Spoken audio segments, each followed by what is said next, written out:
Vamos falar sobre a tal da programabilidade no Bitcoin, um avanço aí.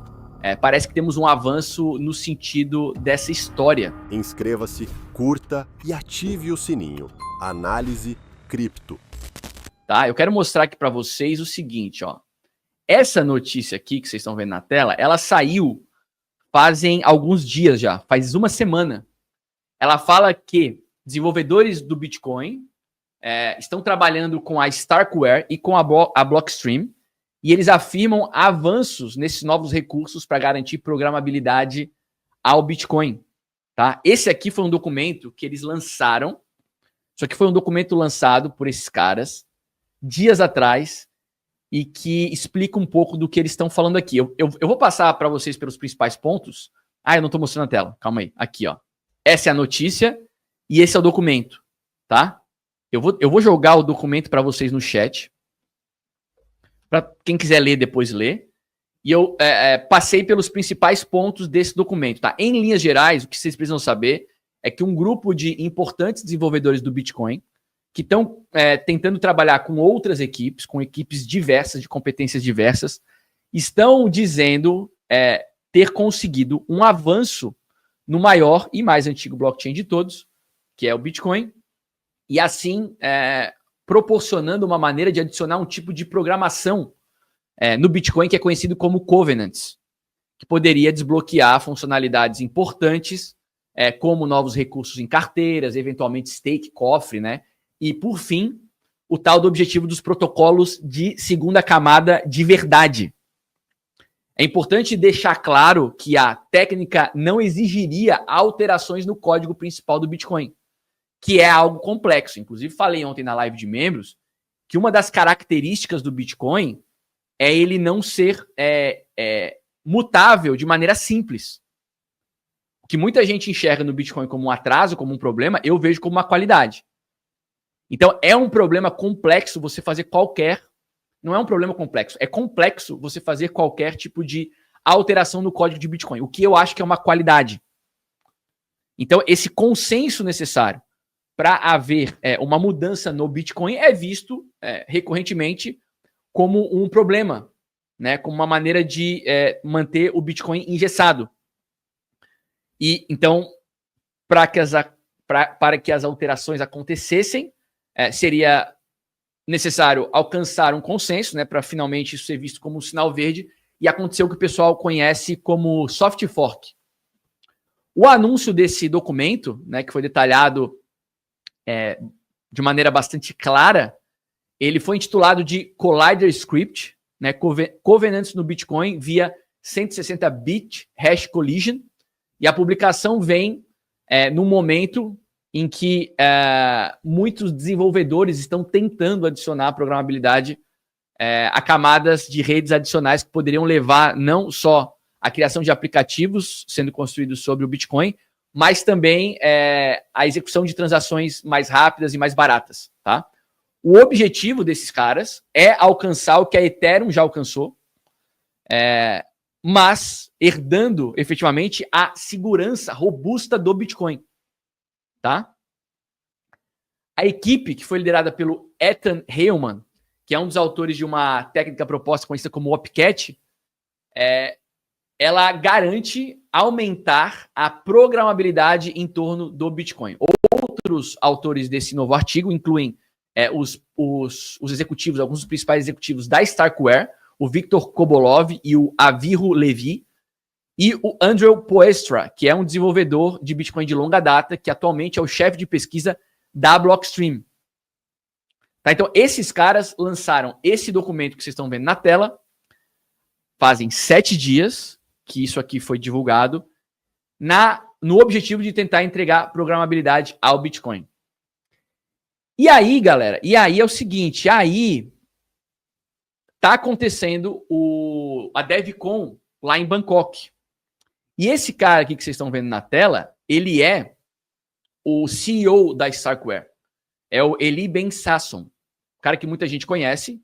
Ele é o CEO da Starkware. Para quem não sabe, a Starkware foi investida lá atrás. Um dos investidores anjos da Starkware é o próprio Vitalik Buterin.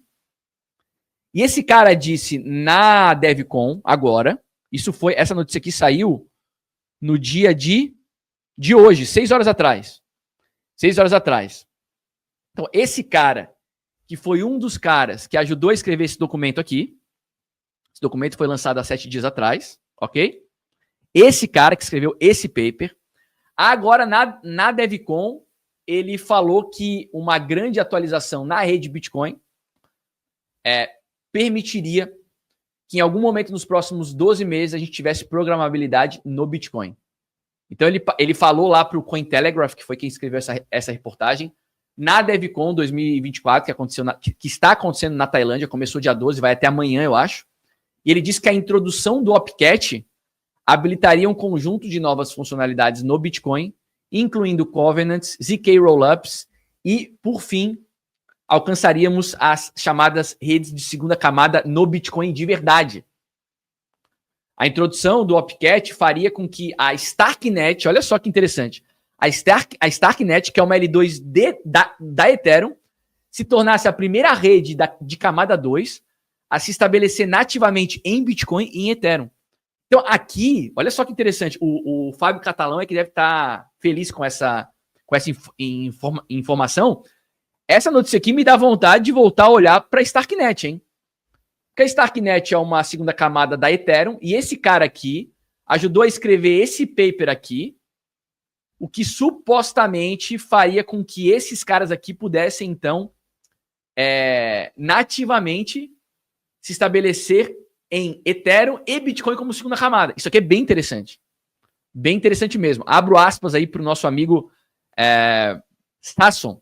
Ele fala o seguinte: se você pensar no Bitcoin como uma calculadora científica e não como seu smartphone, né, ele quer dizer que você deveria pensar no Bitcoin como uma calculadora científica antiga e não como um smartphone onde você pode executar qualquer aplicativo. O Bitcoin seria a calculadora científica, que seria um layer base, que consegue fazer qualquer tipo de cálculo. Né? Para quem não sabe, Opcat é a abreviação para Operation Code Concatenate e se refere a uma sequência de códigos originalmente implementadas na rede do Bitcoin pelo Satoshi Nakamoto. Só que o Satoshi estava, em algum momento dessa história, preocupado com o Opcat. Ele achava que isso aqui podia, de alguma maneira, expor a rede Bitcoin a riscos de segurança. Ele acabou removendo esses upcodes ativos lá em 2010. Lembre-se que em 2010 o Bitcoin foi exploitado. Em agosto de 2010 o Bitcoin foi exploitado. Eu não sei na linha do tempo se a retirada do Opcat foi antes ou depois do exploit do Bitcoin em 2010. Lá em 2010 foram emitidos quase 200 bilhões de Bitcoins. Eu não sei na linha do tempo se isso aqui aconteceu antes ou depois desse evento. Inclusive a rede ficou parada durante acho que 4 horas e foi feito meio tipo um rollback e as coisas seguiram. Então, o Satoshi, lá em 2010, preocupado com o Opcat, retirou esse opcode do código do Bitcoin para tornar o Bitcoin mais simples e mais seguro.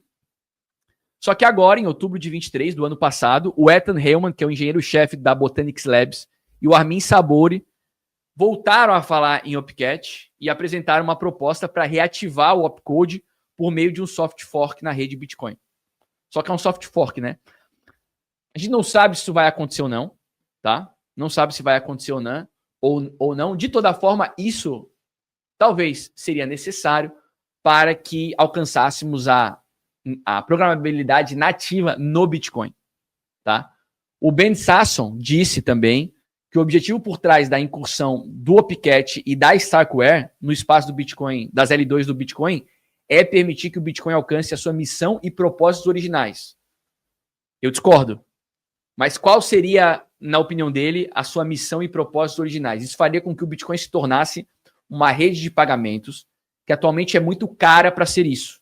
Então você pode comprar sua xícara de café sem precisar gastar uma taxa que é 10 vezes maior do que a própria xícara de café. Foi o que o Ben Sasson disse. É verdade que o Bitcoin foi feito para ser um dinheiro eletrônico ponto a ponto, né? Electronic Cash Peer-to-Peer, um sistema de dinheiro eletrônico ponto a ponto. E não se usa o Bitcoin para isso hoje. Mas eu diria que o principal propósito do Bitcoin é te proteger da depreciação da moeda fiduciária. O Bitcoin foi criado lá, né? O white paper saiu em 2008, logo depois da crise do subprime, quando bancos começaram a quebrar, E o Estado foi lá, imprimiu papel moeda e salvou alguns desses bancos. Portanto, aumentou a base monetária, corroeu o poder de consumo das pessoas que tinham dinheiro guardado. Então, apesar de o Bitcoin ter sido criado para ser um dinheiro eletrônico ponto a ponto, o motivo pelo qual ele foi criado foi para proteger as pessoas da depreciação da moeda fiduciária. Eu acho. Tá? E quando tu adiciona uma funcionalidade que foi retirada pelo Satoshi para garantir que o Bitcoin fosse mais simples e mais seguro, eu fico um pouquinho preocupado. Então, eu tenho muitas dúvidas se essa programabilidade nativa no Bitcoin é algo que deveria acontecer. Eu acho que talvez isso não devesse acontecer. Deixa o Bitcoin como está e vai buscar essa programabilidade de um outro jeito, num metaprotocolo, num outro jeito. Mas aí talvez a gente devesse aceitar que uma L2 nativa do Bitcoin ela não vai existir. Vão existir sobre o Bitcoin sidechains ou outras coisas. Ah, João, mas aí não faz sentido sendo o Bitcoin, aí já tem a Ethereum. Pois é. Será que o Bitcoin tentando se tornar a Ethereum, né, através dessas atualizações, não pode acabar arrumando um problema para a cabeça? Então, essa é a minha opinião, tá? Então, de toda forma, a adição, né, do Opcat, mais uma vez, tem como objetivo fazer com que o Bitcoin ultrapassasse a Ethereum em termos de atividade e volume de finança descentralizada, né, o tal do BTC-FI. E embora tenha havido um aumento enorme no número de sidechains do Bitcoin, o que geralmente são categorizadas como Bitcoins L2, isso aqui é a reportagem que está falando, tá? Elas não são o que os especialistas chamam verdadeiramente de segundas camadas. Eu falei sobre isso ontem na live de membros do YouTube, do Discord. Eu falei, L2 de Bitcoin de verdade não existe. E essa reportagem aqui está corroborando com o que eu falei ontem. Isso ocorre porque as sidechains não são liquidadas nativamente na rede Bitcoin, geralmente usando uma indexação bidirecional como modelo de prova de transferência, lá do Stacks, né? O Lachlan Finney, fundador da Web3 Labs, disse que o problema com as sidechains é que elas não oferecem aos Bitcoins OGs, né, famosos por serem conservadores e tal, a quantidade necessária de segurança ou inovação para justificar colocar os seus Bitcoins ociosos para funcionar. Então, galera, parece que na DevCon estão discutindo bastante a tal da programabilidade do Bitcoin. Para isso, na minha opinião, seria necessário aumentar o risco em torno do Bitcoin. Eu tenho muita dúvida se esse é o caminho correto a ser seguido. De toda forma, o que eu acho não importa, nos resta, sem dúvida nenhuma, acompanhar tudo o que está acontecendo em torno do Bitcoin, e o que está sendo discutido na DevCon não se limita a Ethereum, como vocês podem ver. O cara está lá na DevCon e estava falando, é uma L2 de Ether, né? A Starknet é uma L2 de Ether, mas que está aí se propondo a ser a primeira L2 que conseguiria ser L2 simultaneamente de Bitcoin e de Ether, tá? Então, vale a pena a gente acompanhar essas notícias. Eu acho, só para fazer um fechamento disso e voltar para vocês que estão no chat, eu acho que essa programabilidade nativa no Bitcoin, eu acho, tá? Posso estar errado, não vai vir agora. Eu acho que isso pode andar, pode avançar, para talvez ser um tema importante no próximo ciclo. Mas eu posso estar errado. Eu também não via os NFTs no Bitcoin me interessando mais do que os NFTs na Ethereum. Eu não via no ciclo passado. E aconteceu. Então, posso estar errado de novo, mas eu não vejo essa programabilidade nativa no Bitcoin acontecendo nesse ciclo. Pode ter narrativa em torno disso, legal, tudo bem, a gente pode se aproveitar disso, mas efetivamente acontecendo, eu não vejo. Tá? Não vejo. Eu acho que essa programabilidade vai ser entregue, sim, nesse ciclo, em metaprotocolos, como é o caso de Runes. Eu acho. Posso estar errado também. Mas é onde está a minha aposta. Mais uma vez, eu tenho que estar posicionado para alguma coisa, porque eu acredito. Lembram quando a discussão era se a gente estava numa bull run ou não? Eu falei, olha, eu acho que estamos, eu olho para ciclos, eu acho que vai tudo andar. Eu posso estar errado? Posso estar errado, mas eu tenho que estar posicionado para alguma coisa, eu tenho que estar apostando em alguma coisa. Eu falei, eu vou apostar para a repetição do que aconteceu nos ciclos passados. Por hora, está dando certo. Está sendo bom. Como vocês podem ver aqui nessa tela maravilhosa, toda verdinha. Sobre programabilidade no Bitcoin em metaprotocolos, é mais uma aposta que eu estou fazendo. Posso estar errado? Posso estar errado. Mas eu preciso apostar em alguma coisa. E a minha aposta é que essa programabilidade vai vir em Runes. É uma aposta. Posso estar completamente equivocado, mas é uma aposta. Eu acompanho, não com profundidade, porque eu não consigo, infelizmente, o que está acontecendo em Runes, mas eu consigo acompanhar minimamente. E as cabeças mais inteligentes, na minha opinião, elas estão trabalhando para entregar programabilidade em runes. Eu acho. É a sensação que eu tenho. Então a minha aposta tá aqui. Posso estar errado, posso me lascar, mas a minha aposta é essa. Inscreva-se, curta e ative o sininho. Análise Cripto.